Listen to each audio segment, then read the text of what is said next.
Sí quiero que abran Salmo 119, 162. Salmo 119, 162. Me gusta mucho. Estoy usando mucho la Nueva Traducción Viviente, pero en este caso voy a leer la nueva, la Reina Valera de 1960. Esa sigue siendo una muy buena traducción. Me regocijo en tu palabra como el que haya muchos despojos. Vuelvo y lo leo. Me regocijo en tu palabra como el que haya muchos despojos. Bueno, voy a hacer una pregunta. ¿Cuántos habían leído este versículo? Me regocijo en tu palabra como el que haya muchos despojos. Levante la mano los que lo habían leído.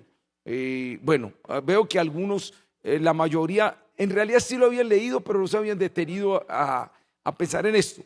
Segunda pregunta, ¿cuántos saben que es despojos? Levante la mano. Más, ¿son qué? Restos de algo. Entonces, ojo, si son restos de algo. Entonces, si son restos de algo, aquí hay algo raro. ¿Cómo así que me regocijo en tu palabra como el que, cómo es que el que dice? Como me regocijo en tu palabra como el que haya restos de algo. Entonces, ahí hay algo sospechoso. ¿Por qué el salmista está diciendo, me regocijo en tu palabra como el que haya restos de algo? Usted se regocija cuando haya restos de algo. Ve, me sobró pollo en Pinky, ve, ese hueso todo roñido me quedó. Usted se alegra cuando quedan restos de algo. Usted se alegraría cuando la mamá llegue y vea, este es el sobrado de todos, cómaselo. No. Entonces, ¿cómo se explica? Me regocijo en tu palabra como el que haya restos de algo, que esos son despojos. Ahora, note la palabra. ¿Qué para usted qué es regocijo? Es un regozo. O sea, ¿qué es un regozo? Es un gozo requete super requete mega hiper gozo. O sea, no me digan gozo, dígame regozo. Entonces, regozo como el que haya, como el que encuentra el resto de algo. Dice, me regozo en tu palabra como el que encuentra restos de algo. Pero escuchen, la Biblia, aunque es un libro anticuado, no por eso es un libro, la Biblia, aunque es un libro antiguo, no por eso es un libro anticuado. El problema es que como hay una brecha de tiempo, para nosotros leer despojo, nosotros miramos resto de algo. Entonces, el sobrado de mi abuelita mueca, el sobrado de mi hermanito, entendemos despojo eso. Pero una buena manera para yo entender la Biblia, tengo que irme allá. En mi época, había una película que se llamaba, eran de muñequitos, La Casa Voladora, creo que se llamaba. Y lo trasladaban a uno en el tiempo. Entonces llegaban los amiguitos y se montaban en una casa y vámonos para el tiempo de David. ¡Chá! Se iban para el tiempo de David. Este es el primer papel que tenemos que hacer todos nosotros para estudiar la palabra. No la lea desde la mente de hoy. Vete a la época de allá. Te metes allá. Y usted me dice, ¿y cómo hago yo para leer la Biblia con la mente de allá? Para eso están los diccionarios bíblicos, los comentarios bíblicos. Para eso están los libros de historia, geografía. Métase allá, métase allá. Y una vez entiendas la verdad allá, te vuelves para acá. ¿Y qué es lo que vas a decir? Eso que aprendí allá lo voy a traer hoy para acá. Eso es lo que vamos a hacer en los próximos minutos. Por un momento, yo los quiero llevar allá. ¿Qué significaba eso? A propósito, ¿quién escribió el Salmo 119? Ajá, es una de las preguntas que está haciendo el pastor Sergio. Sí, donde dice que David. No fue David. Pero te voy a decir, mujer, de verdad, les voy a decir, yo, Wilson Gutiérrez, sospechosamente creo que es David. ¿Sabes? El salmo, muchos salmos dicen Salmo de David. Esos son innegables, son de David. Pero hay otros salmos que no se dice el autor. Moisés escribió salmos, Asaf escribió salmos, los hijos de Coré escribieron salmos. Pero pero este salmo no tiene un nombre. Ahora, usted me dirá, pastor, ¿por qué sospecha que es David? Porque cuando yo leo el salmo, muchas de las características internas del que escribió el salmo solo se me acomoda a David. Por ejemplo, él dice, yo era muy perseguido. Y entonces, una de las personas que más fue perseguido fue David. Pero segundo, él tenía riquezas. Y entonces, algunos también le atribuyen el salmo a Esdras, el erudito en el tiempo del poscautiverio. Porque es que en realidad se cree que el Salmo 119 apareció después del cautiverio. No había templo. No se menciona el templo en el Salmo 119. Entonces muchos dicen, como es después del cautiverio, no pudo haber sido David, porque David fue antes del cautiverio. Pero la otra teoría, y es la que me gusta a mí y creo que se ajusta, es que aunque David lo escribió, fue en el poscautiverio que lo sacaron a flote. Y ya les voy a decir por qué. Pero entonces, en la evidencia interna dice, me diste a mí más sabiduría que a los ancianos. O sea, se dice que era un joven. Segundo, tenía plata. Tercero, era perseguido. Pero la principal razón por la cual que digo que era David es por este versículo que les voy a explicar. Porque solo un hombre como David podía decir, me regocijo en tu palabra como el que haya muchos despojos. ¿Y por qué? Mire, mi hermano, hay algunas versiones de la Biblia que traduce despojos como tesoro. Usted si tiene ahí algunas otras versiones, va a leer, me regocijo en tu palabra como el que haya un tesoro. O un botín. Exacto. Entonces, ¿yo qué hice? Bueno, ¿es tesoro o es botín? Y entonces me fui al original griego. Es una palabra toda rara y enseguida se las voy a mostrar en la pantalla. Me fascina predicar aquí por la pantalla. No mentiras, también por ustedes. Es un caché predicar con la pantalla aquí atrás. Entonces, mire esto. Me fui a la palabra original. Yo dije, bueno, las otras versiones dicen tesoro, otras dicen despojos y otras dicen botín. ¿Cuál es la palabra original? Y entonces me di cuenta que la palabra que aparece ahí en hebreo es chalal. Enseguida la van a ver. S-H-A-L-A-L, chalal. La palabra en hebreo es la palabra 7998. Ese es el número de la palabra hebrea. Y me puse a mirar chalal en toda la Biblia. Y wow, es una belleza.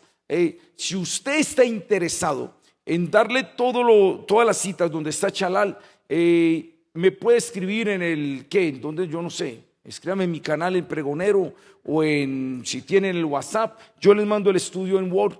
Es una belleza estudiar la palabra chalal, despojo en el Antiguo Testamento. Porque despojo no es tesoro. Y usted me dirá, ¿cómo así? Porque es que todo botín es un tesoro, mas no todo tesoro es un botín.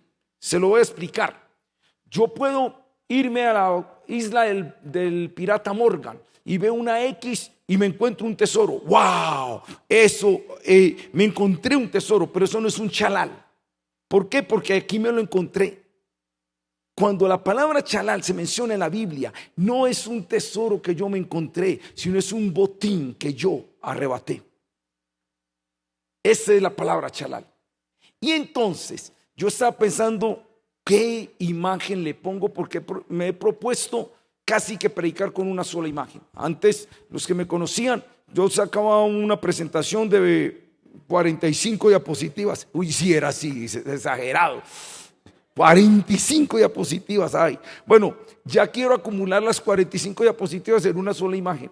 Ya me están diciendo es que a veces las lleno tanto de cosas. Vamos a tratar de resumir la imagen, pero ya al menos voy bien. Vamos en una imagen. ¿Puedes poner la imagen? ¿Quién está ahí? Ahí está. Esa fue la imagen. La pensé y yo, ¿cuál?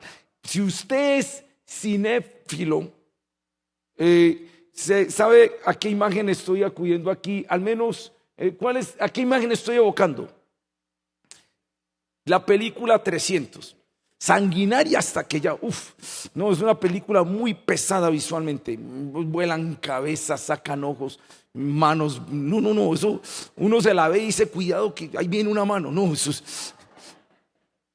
Pero a mí la temática en sí me gustó por una cosa. Usted me dirá, pastor, entonces si era tan sanguinaria, ¿por qué se la vio? Porque es que yo quería ver la historia, que así era la historia que la Biblia habla. Usted va a ver todo el Antiguo Testamento, es una pelea tras pelea. Y eso que Madián contra contra Israel, los filisteos, los amorreos, y todo eran puros ejércitos que invadían. Hoy siguen habiendo invasiones, pero ya son más disimuladas. Rusia coge a Ucrania ya, pero es la misma cosa. Se van a dar cuenta que a través de los tiempos el mundo se ha movido siempre en arrebatar botines. El más fuerte quiere arrebatarle cosas al más débil. Toda la historia ha sido así desde el pecado. Desde que el pecado entró, siempre ha habido ese deseo de poseer. Pero entonces lo interesante de aquellos tiempos es que la gente era más religiosa que hoy en día. Y esas peleas no solo eran peleas cuerpo a cuerpo, eran peleas de dioses. ¿Cuál Dios puede más? ¿El de ustedes o el de nosotros? Si usted mira el libro de Jueces, con los filisteos, con Sansón, dice: nuestro Dios ha entregado, Dagón ha entregado a nuestro enemigo. Entonces, en realidad para ellos no era solamente ganar una pelea, era una cuestión de dioses. Yo sospecho que lo que está pasando en Colombia no es solo cuestión política, es cuestión de fe, de quién es tu Dios, o eres un totalmente sin Dios. Bueno, eso se dice después. Entonces, como era una cuestión de dioses, los paganos tenían una mentalidad: el que gane se lleva todo de nosotros. No solo me mata. Si usted me mata, este hombre, en los que vieron la película, era puro oro, oro aquí, oro acá, y así peleaban los guerreros en ese entonces. Yo me agarré a pelear con otro y peleé por el oro que yo tengo. Si usted gana, no solo me mata, se lleva mi oro. Pero si yo gano, lo mato a usted y me le llevo el oro a usted. Entonces, en otras palabras, peleaban por el botín. Y ahí es donde entra el Salmo 119. Ninguno como otro en ser un guerrero por botín como David.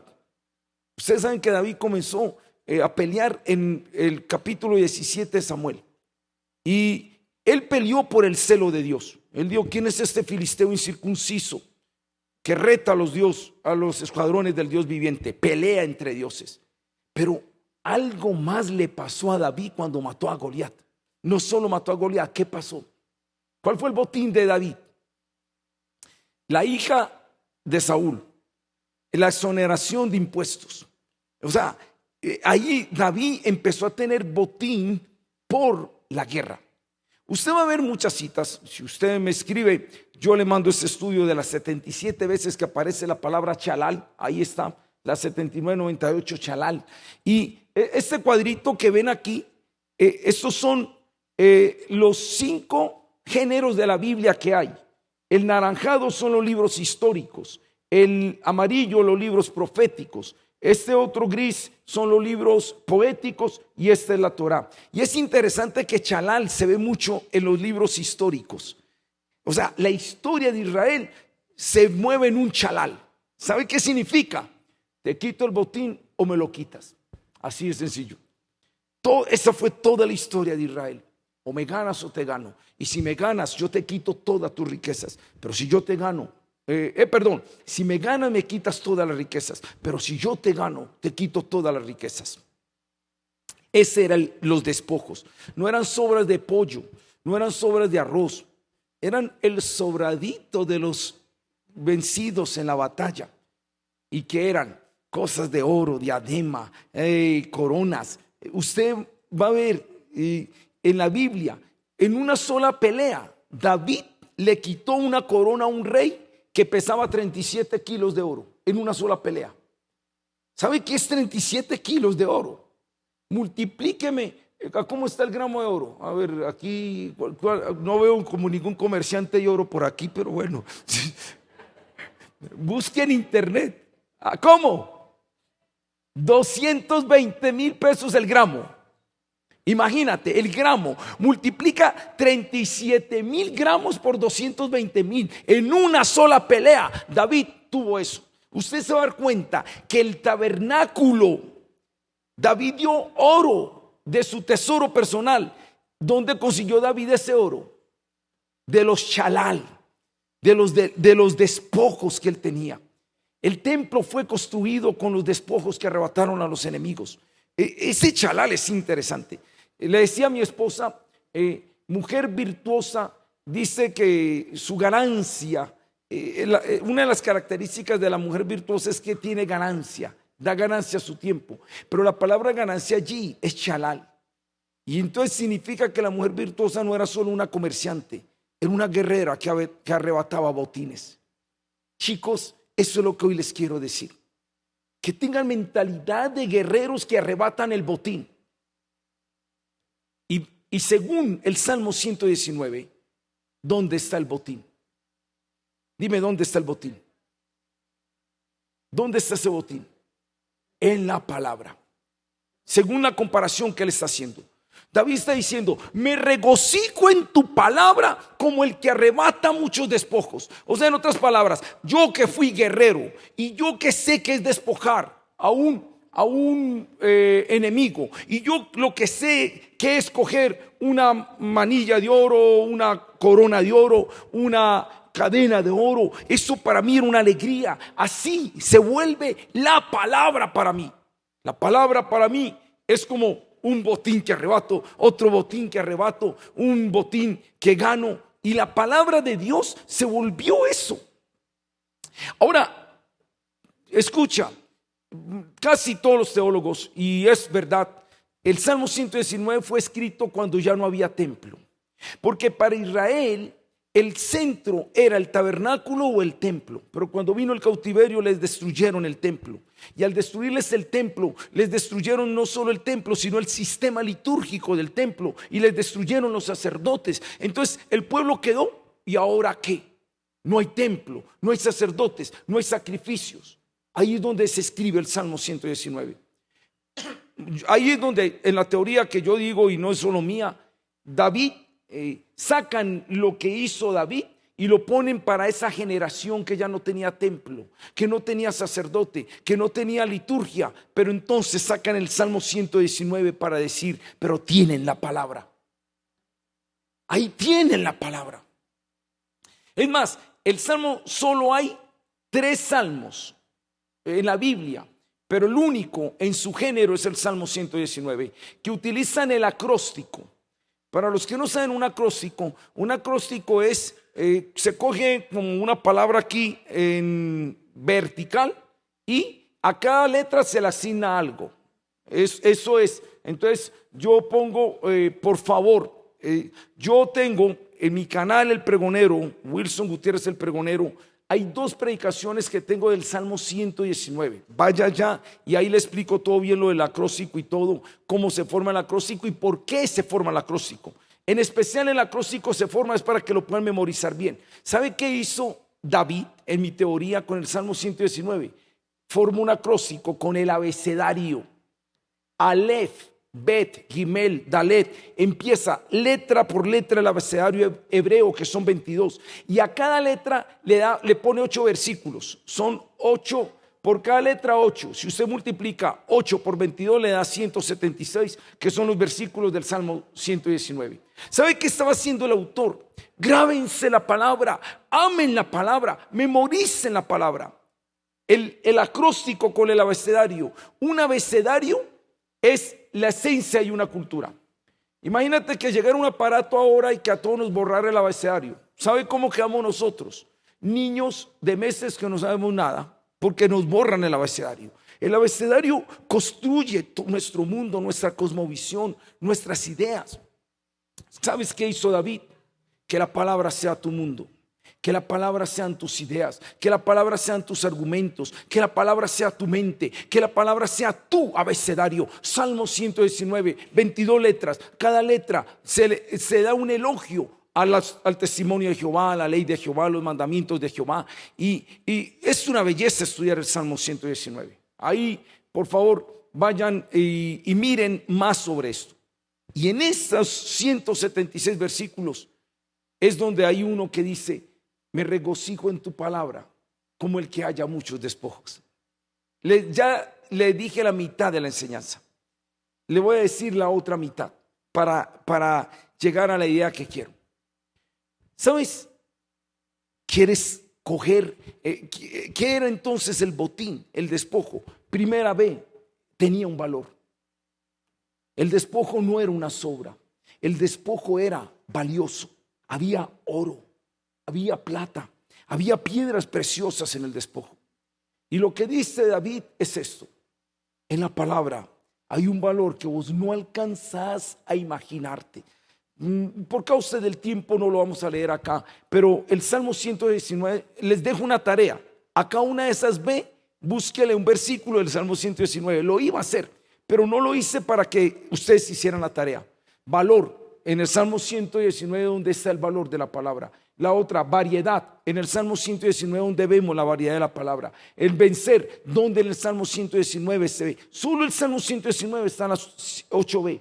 Pero yo, para no hacerle la tarea, simplemente puse otras citas. Pero solo puse una. Por ejemplo, valor. 119:72. Mira lo que dice: mejor me es la ley de tu boca que millares de oro y plata. Hoy el mundo nos dice: consiga plata. ¿Cómo? Como sea. Los youtubers consiguen plata como sea. Así sean haciendo bailes de desnudos, pero conseguí plata. No, pues solo tienen plata, pero no tienen ideas, no tienen argumentos. No hay cosas más valiosas que la plata. Hay un refrán que ustedes han oído muchas veces: la plata puede comprar una cama, pero no el sueño. La plata puede comprar una noche de sexo, pero no el amor. La plata puede comprar la medicina, pero no la salud. Hay cosas más valiosas que la plata. Y la palabra es mucho más valiosa que la plata, porque la palabra te forma a ti como persona, te da carácter, te da identidad, te hace esposo, te hace empresario, te hace hijo. La palabra es una riqueza incalculable, más que el oro y la plata. Es un botín. Pero viene lo segundo, la variedad. Vuelvo y digo, en el Salmo 119 podríamos ver por qué, pero la palabra es tan variada. Ay, hermano, usted me puede poner el tema que sea. Pastor, ¿dónde la palabra habla de arquitectura? Hay. ¿Dónde la palabra habla de psicología? Hay. ¿Dónde la palabra habla de cuidar el medio ambiente? Hay. ¿Dónde la palabra habla de culinaria? Hay. ¿Dónde la palabra habla de todo? Porque es que el Dios que nos creó sabía que la vida tenía una cantidad de cosas. Dice Timoteo, que es la cita que está ahí, segunda de Timoteo capítulo 3, versículo 14, sobre todo el 15, y que desde la niñez has sabido las escrituras, las cuales te pueden hacer sabio para la salvación, por la fe que es en Cristo Jesús. Toda la escritura es inspirada por Dios y útil para enseñar, para redarguir, para corregir, para instruir en justicia, a fin de que el hombre de Dios sea perfecto, y atención a esta palabra, enteramente preparado para toda buena obra. Para todo. La Biblia te enseña cómo ser buen papá. Mi esposa y yo vamos este lunes a un retiro de parejas y vamos a enseñar el Kama Sutra cristiano, según Cantar de los Cantares. Pastor, ¿cómo así? Playboy no sabe nada de sexo. Es la Biblia. Allí está. Cómo la pareja se deleita el uno al otro, se estasía el uno al otro en los principios bíblicos. Ahí está en Cantar de los Cantares. Imagínate que en Cantar de los Cantares, te voy a dar un tip no más. El esposo la está seduciendo y ella dice: mientras mi amado me seducía, el viento austro sopló sobre mí y desprendió sus aromas. Venga mi amado y cómase su dulce fruta. Eso es lo que dice ahí. ¿Sabes qué es eso? Feromonas sexuales que son liberadas ante la seducción del amado a ella. Porque el sexo en la Biblia no es simplemente una penetración. El sexo en la Biblia ni siquiera es un acto, es un proceso. Tremendo. La Biblia habla de eso. La Biblia habla de cómo educar a los hijos. La Biblia habla de cómo tratar al prójimo. La Biblia habla de cómo manejar tu dinero. Es una variedad. Es una riqueza. Es una variedad que te prepara enteramente para todo. Pero ojo que aquí viene lo interesante. Lo tercero, hay que vencer. Pero no, a partir de la cuarta. En la tercera, con ella se vence. Esto no es simplemente los pastores nos molestan. Cuando el pastor Sergio, no, voy a aprender la Biblia para ver si me gano el concurso. Voy a aprender la Biblia a ver si me gano una agenda de esas. No. ¿Qué sería de un soldado en la guerra sin una espada? Si usted mira Efesios 6:17, se habla de un guerrero con toda la armadura, toda, pero solo una es la espada del Espíritu. ¿Y cuál es? La palabra del Señor. Un cristiano sin palabra, requiem cante en paz. Me preocupa una iglesia hoy, una generación sin palabra. En mi época, no había televisión, no, sí había televisión, pero habían 3 canales y los apagaban a las 12 de la noche. Por ahí dijeron, ahí sí, ahí vamos viendo la edad de algunos. Ahí van cayendo redonditos. 3 canales y los apagaban a las 12 de la noche. Y canales todos aburridores. Hoy uno puede tener 120 canales y buenos todos. En mi época no había celular. En mi época no había internet. Entonces uno, como no tenía más cosas para hacer, le amó la Biblia. Y en mi época los jóvenes se leían la Biblia al año 1 o 2 veces. Y los concursos bíblicos, esos que hizo el pastor Sergio, había que pelear antes para que no salieran. Yo recuerdo, me tocó participar en concursos donde el que más versículos se sabía. Hubo gente que se aprendió todo el Salmo 119 de memoria. ¡Wow! Había espada en la mano y por eso había un cristianismo fuerte. Hoy me preocupa mucho la iglesia alimentada a punta de versículos. No está malo, pero ojo a la versiculización. No es simplemente, a ver, Jehová es mi pastor, nada me faltará. Ay, está lindo, Señor, gracias, te alabo por eso y ya. No más. Está bonito el versículo, pero lee el capítulo para que entiendas todo. Pero lee el libro para que lo entiendas todo. Pero lee todo el Antiguo Testamento para que lo entiendas todo. O sea, que tenemos palabra para vencer. Esto, tú dices, ay pastor, yo quiero tener ese botín. Toma la espada. Mira la variedad y mira el valor. Pero la cuarta, la valentía. Me fascina ese.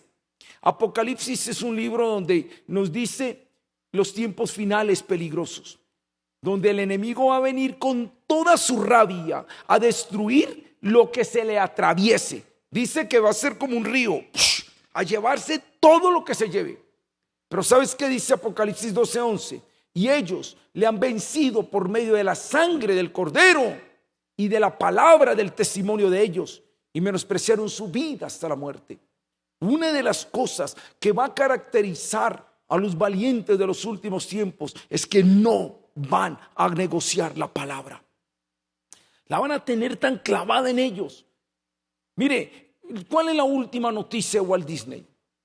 Walt Disney dice, nosotros somos parte de la Agenda 2030, somos parte de la agenda global y vamos por la destrucción de los argumentos de sus niños. Detrás de los dibujitos y los colores están metiendo toxinas. Después yo les comparto, ya sea en uno de los pregones, ya lo tengo. En estos días el Señor me dio un mensaje sobre Nabucodonosor con la estatua de oro que hizo arrodillar los pueblos al son de la música. Cuánta toxina nos están metiendo con la música. Y la gente, uno la está repitiendo. Y de un momento a otro, ¿cómo es que dice la de Farruko que ya se convirtió al Señor? Preparen agua para la seca, empépese, dróguese. No importa lo que usted diga de mi estilo de vida, pero yo quiero vivir el party. Me quiero emborrachar y me quiero drogar. Dio vuelta en el mundo y todo el mundo, y después, oye, se está dando cuenta de lo que usted está dando. La gente no está viendo porque no están venciendo, no tienen la valentía porque perdieron la espada.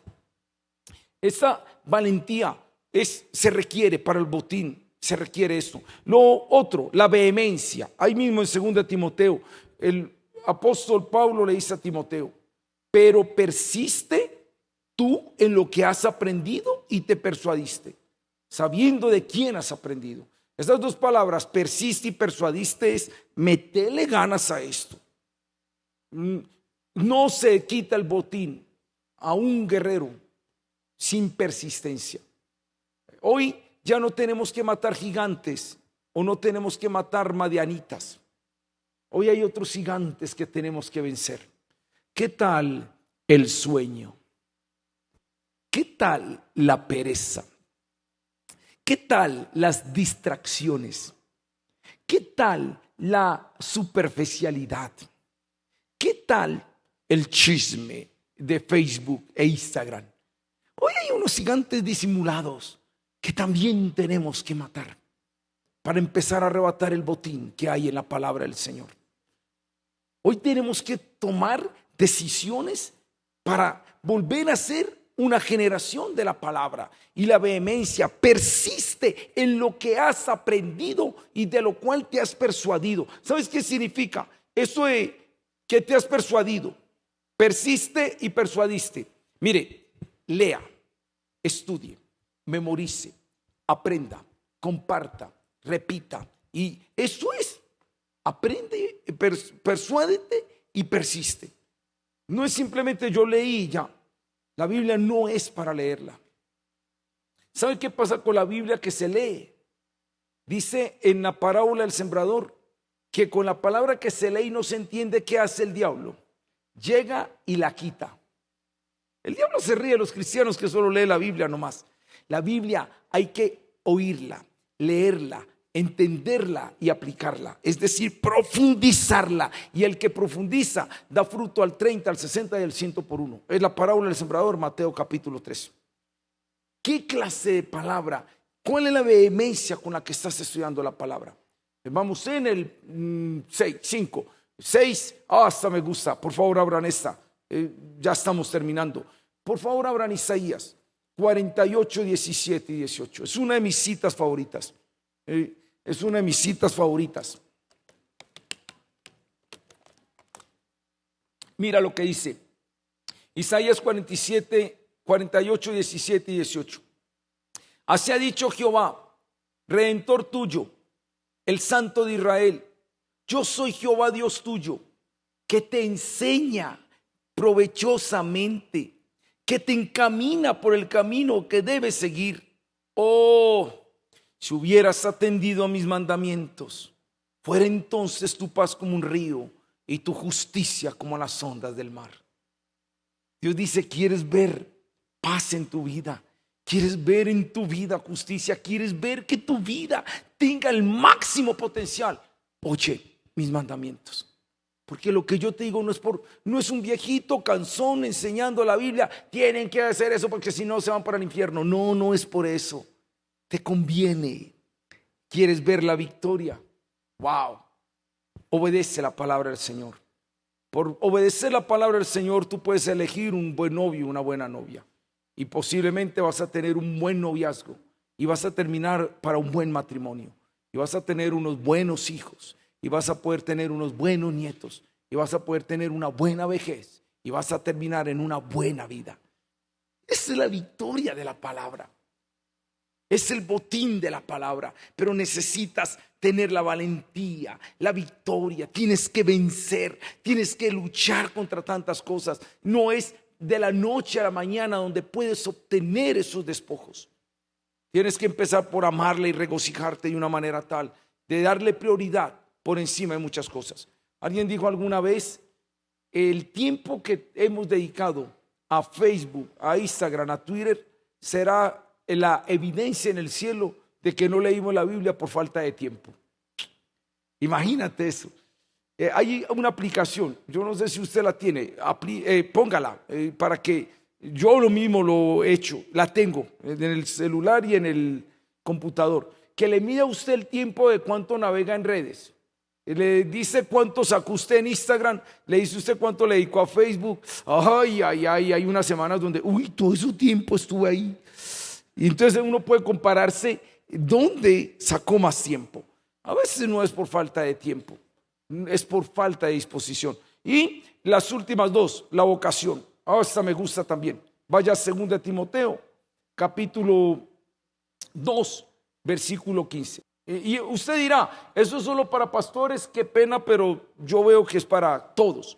Procura con diligencia presentarte a Dios aprobado, como obrero que no tiene de qué avergonzarse, que usa bien la palabra de verdad. Es el llamado a todo creyente. ¿Tienes espada? Sí. ¿Cómo estás usando la espada? ¿Qué tanto estudia la espada? ¿Cómo usas la espada? ¿Cómo memoriza la espada? ¿Cómo está tu vida frente a estas cosas, al botín, al despojo que hay que arrebatar? ¿Es valiosa para ti? ¿Has visto la variedad en la palabra? ¿Estás venciendo con ella? ¿Tienes vehemencia? ¿Tu victoria se ve? ¿Cuál es tu vocación? Tu vocación es usar bien la palabra. Qué lindo. Sea experto en muchas cosas, pero por encima de todos usa bien la palabra de verdad. Y por último, la visión. ¿Sabes qué dice Dios con respecto a sus mandamientos? Ezequiel capítulo 20, versículo 11. Ahora, vuelvo y digo, yo podría sacarte los versículos de solo el Salmo 119. Se los podría sacar. No lo hice adrede. Puse otras citas, pero tú puedes hacer la tarea en tu casa y hasta te agradecería si me los mandas por WhatsApp. Miramos, sería interesante. ¿Qué encuentras tú? ¿Qué encuentro yo? Mirar, retroalimentarnos. En el solo Salmo 119 puedes sacar estas 8b. Pero Ezequiel 20:11 dice: y les di mis estatutos y les hice conocer mis decretos, por los cuales el hombre que los cumpliere vivirá. ¿Qué visión debes tener de tu palabra? No es el libro aburridor que hay que leer porque el pastor vive diciendo que hagamos el devocional. ¿Cuál es la visión que debemos tener con respecto a la palabra? No es el libro negro calzoncito con palabras raras que toca irse porque si no, uno no va al cielo. No. La visión que debes tener con respecto a la palabra es: yo viviré por ella. Ella me da vida.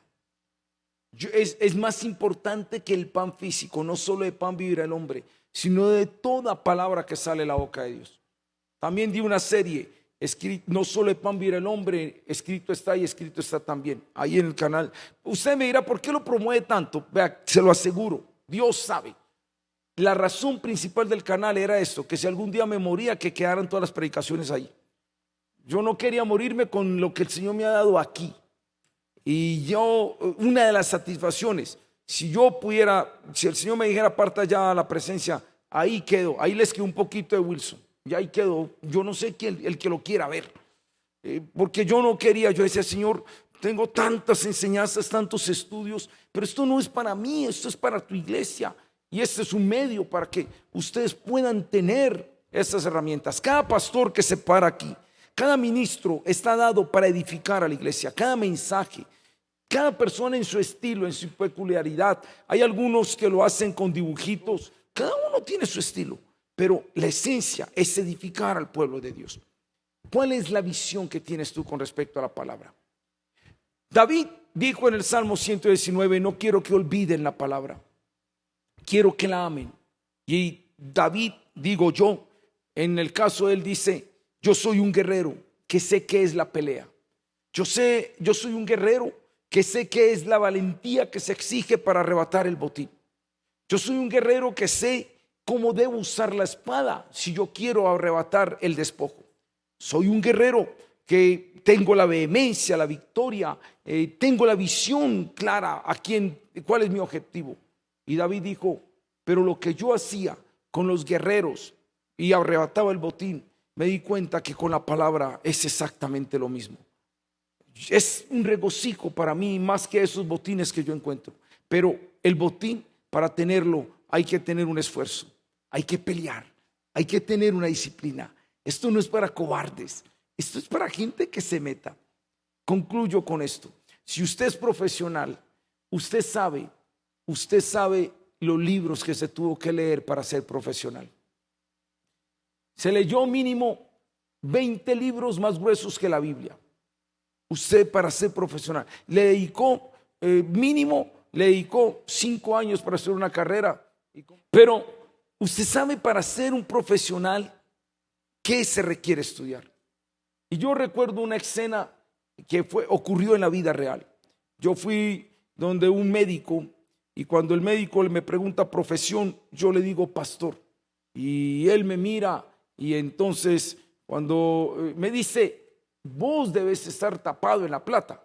Entonces yo sentí que lo de él fue una ironía. Lo dijo con esa ironía. Y yo le, ¿por qué? Yo, no, porque ustedes vienen sacándole el diezmo a la gente y ustedes vienen explotando a la gente. Le digo la verdad, fue una respuesta sabia, pero con rabiecita. Así somos. Esa es la humanidad de uno. Yo tenía rabiecita, pero le dije, traté de frenar mi rabia. Y le dije, y él dijo, no puedes juzgar un gremio por una persona. Lo miré y le dije, bien dicho, no juzgues un gremio por una persona. En mi gremio hay pastores ladrones. Y en mi gremio hay pastores que predican la prosperidad sacando plata. Pero no todos son así. Entonces no juzgues un gremio por una persona.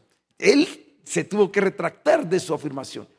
Y le dije, mire, doctor, y si hay persona a la cual yo le daría hasta la casa, si es necesario, con tal de que salve mi vida física, sería a un médico. Para mí la mejor profesión, si aquí hay médicos, me les quito el sombrero a un médico. O sea, porque es que están tratando es con la vida de uno. Y yo doy lo que sea con tal de que me repare. Y usted es digno de su salario porque usted repara cuerpos. ¿Sabe qué hace un predicador? Repara alma y espíritu para la eternidad. Y si usted es digno de su salario, un ministro del Señor también. Me cogió y me dio la mano. Y bien dicho, bien. Pero luego me dijo esto. Me dijo, para terminar, me dijo, mire me dijo, ¿sabe por qué yo no creo en el evangelio? Por una sola razón. Porque es que ustedes no toman con profesionalidad como nosotros tomamos nuestra profesión con una profesionalidad. Él me dijo, todos estos libros que hay aquí atrás, me mostró su biblioteca, yo me los leí para que usted que viene a darme una consulta, yo pueda darle un diagnóstico correcto. Y me dijo, pregúntale a tu pueblo, a tu iglesia, ¿cuántos han leído la Biblia? Y te vas a dar cuenta que ni siquiera el 50% la ha leído. Y me dijo, ¿cómo le voy a confiar yo mi alma, que es más valiosa que el cuerpo, a una gente que ni siquiera ha leído la Biblia? Yo le hago una pregunta, ¿dijo una verdad o una mentira? ¿Qué verdad? Yo le dije, usted tiene toda la razón. Tiene toda la razón. Pero le dije 2 cosas a él. Le dije, la primera, ¿se la ha leído usted toda? No hable de los que no la han leído, la ha leído usted. Y si usted ha leído todos esos libros, en esos libros ha incluido la Biblia como el manual de vida. Él dijo, no, entonces empieza por ti. Y segundo, le dije, y le hago un reto. Abra la Biblia en cualquier parte y léame una porción. Y yo de pronto estoy en una seguridad de un 90% que si no le digo al menos el capítulo y el versículo, le digo en qué libro lo está leyendo.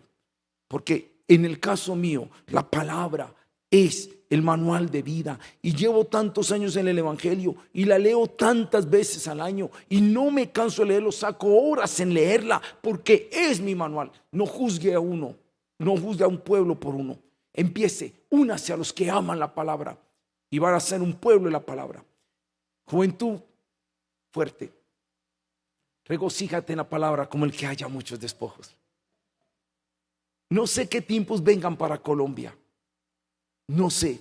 Yo quisiera que vinieran otros tiempos, pero estamos en las manos del Señor. Pero a mí no me asustan que los tiempos se vuelvan oscuros. No me asusta porque de hecho la Biblia dice, tinieblas cubrirán la faz de la tierra. A mí lo que me preocupa es que haya un pueblo que esté firme. Y lo único que nos va a mantener firme, como sucedió con Israel cuando no tenían templo, cuando no tenían culto y ministro, lo único que los va a mantener firme es un pueblo de la palabra, que ame la palabra del Señor. Póngase de pie y vamos a orar al Señor. Gracias por escuchar estos minutos. Empiece por algo. Y aquí tengo testigos. Digo aquí. ¿Cuántos recuerdan un culto de jóvenes donde leímos en el culto el Salmo 119. ¿Alguien estuvo alguna vez en ese culto? ¿Lo recuerda? ¿Hay alguna mano levantada? Nadie recuerda. ¿Quién? ¿Cuánto nos demoramos? ¿Quién recuerda? 15 minutos. Nos demoramos 15 minutos. Yo recuerdo ese culto. Eso es solo para los viejitos, como no. Pero mire, yo recuerdo que yo llegué y dije, bueno, vamos a leer el Salmo 119. Algunos dijeron Salmo 119 y cuéntenme. Serio, se demoraron 15 minutos. Cierto que sí. Poquito menos, cronometrado, leído. Si usted lo lee mentalmente, lo puede leer más rápido. Y después, ¿qué hice? Sergio, ¿recuerdas qué hicimos? Hicimos una regla de 3. ¿Sabes cuál fue la regla de 3 que hicimos? Sencilla. La Biblia tiene 31.189 versículos. Esa es 31.189 versículos. Si 176 versículos lo leo en 15 minutos, entonces 31.189 versículos, ¿en cuánto tiempo lo leo? Haga la regla de 3. Y usted se va a dar cuenta, si coge los minutos y los transforma en horas, la Biblia toda de corrido se leería en 3 días. 3 días, por regla de 3. Ahora usted dice, no, pastor, 3 días ininterrumpido leyendo la Biblia. No. El récord Guinness está en 3 días, leyendo otra cosa, pero no lo vamos a poner así. Entonces, se lee en 3 días, pero si usted saca 1 hora diaria, ¿en cuántas horas la leería? 1 hora diaria, entonces serían 33 días. Un mes, te lees toda la Biblia leyendo la Biblia 1 sola hora de corrido. Pastor, 1 hora es mucho, entonces sáquele media hora. Serían 66 días, 2 meses. De corrido te leería la Biblia leyendo solo media hora. Pastor, media hora es mucho, 15 minutos. Te demorarías 4 meses en leer toda la Biblia. En 4 meses leyendo solo 15 minutos. Si tú tienes 2, 3, 4 años, mínimo, ya la debías haber leído 1 sola vez. Leamos los versículos, pero empecemos a leer la Biblia sistemáticamente y volvamos a ser el pueblo de la palabra. Señor, yo te doy gracias por permitirme esta oportunidad de compartir las escrituras con una juventud que amas. Son tiempos peligrosos y difíciles. Israel vivió el cautiverio, donde les quitaron el templo, donde les quitaron los sacerdotes, donde les quitaron el ritual del culto. Pero hubo una época donde lo que tenían era la palabra. Y pues en la teoría de algunos de nosotros, lo que David escribió antes lo sacaron a luz en el tiempo poscautiverio para decir al pueblo que estaba en el cautiverio: lo que los sostiene a ustedes no es el templo, lo que los sostiene a ustedes no es el sacerdote, lo que los sostiene a ustedes no es el culto, es la palabra. Yo puedo tener culto, sacerdote y templo, pero si no tengo palabra, mi vida va a claudicar. Son tiempos difíciles, pero pido que levantes una generación guerrera como David, que arrebate el despojo, que pelee contra la pereza y el sueño, que tenga vehemencia, que logre la victoria, que se regocije en la variedad y en el valor de las escrituras, como el que haya muchos despojos, que se regocijen en tu palabra. Señor, te lo pido en Cristo Jesús, con acción de gracias. Amén.